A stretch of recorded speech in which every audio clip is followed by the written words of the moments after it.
Today I'm making these little paintings for an upcoming art show, and I've always wanted to try these little wood square panels. The only thing about them is that it forces me to use a different media, and I find that when I have these panels, I want to make a different kind of art entirely. Do you guys ever feel pressured to stick with a certain style and a certain medium for the sake of having a consistent portfolio, or to be predictable? I know that it is very good to be consistent enough that people know what to expect from you, but malleable enough that you don't just do the same thing forever and ever and ever. This can include feelings of being pressured to make art that you think is going to sell rather than art that you want to experiment with. Because in practice, from the perspective of people who have written about doing stuff like that, it's a really good way of getting burnt out and disinterested in your craft, or to become stagnant, wanting to quit and not really finding the joy in your artwork that you used to have. Because humans always need to feel like we're evolving. We're going somewhere, we're changing, we're doing something new all the time. There's this quote from Robert Rauschenberg who said, "I tend to make what I want to see." And part of me kind of took that in the context of be the change you want to see in the world kind of thing, where you want something to exist, so you make the thing because nobody else has made that thing yet. But what if the art that you like is not the art that you make? Or what if you just like a lot of different types of art? These panels scream for mixed media, sort of abstract collage. I love looking at that. I love textures, things that look like I want to touch them.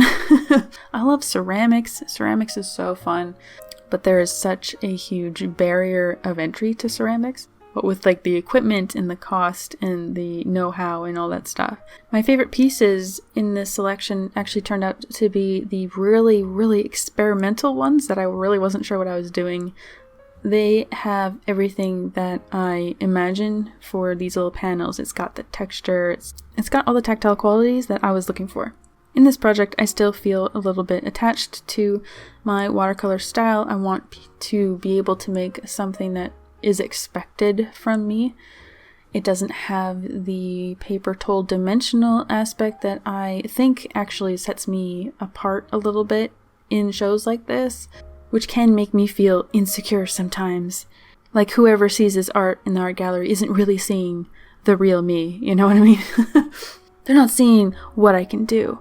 It feels risky to try something new and hope that it works out. But this is a good way to evolve as an artist, to kind of push the envelope a little bit, to learn something new that you can take back with you. You never know if you're going to fall in love with a certain technique, a surface, a color scheme, a concept, a finish until you try it and maybe it changes everything. And that's how you stay fresh and keep people coming back to check in on you and what you're doing. These are all scenes from structures or buildings or places in the Lower Mainland. I made this spooky painting based on a pump house in Watershed Park that was built in 1910, and it pumps water uphill to a reservoir and then to a nearby city using wooden pipes. Today, the spring water still provides about 2% of the city's water supply, which saves them $350,000 a year by not having to purchase it from Vancouver. But the pump house itself is just a little creepy standing of concrete walls. So I wanted to keep this little ghostly feeling about it.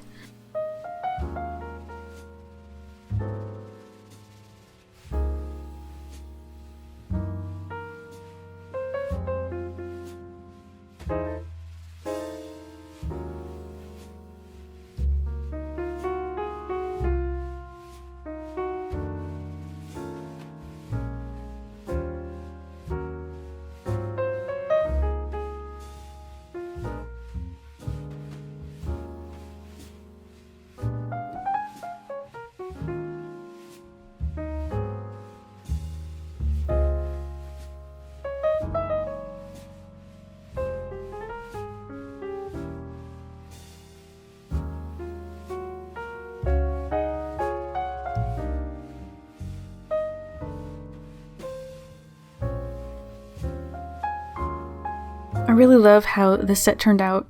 Like if you like, and let me know in the comments if you make the kind of art that you prefer to look at and enjoy, or if you think you're just doing your own thing. Why did you choose the one that you did? Because I like so many different types of art, and that maybe I just arbitrarily picked watercolor one day. I don't know.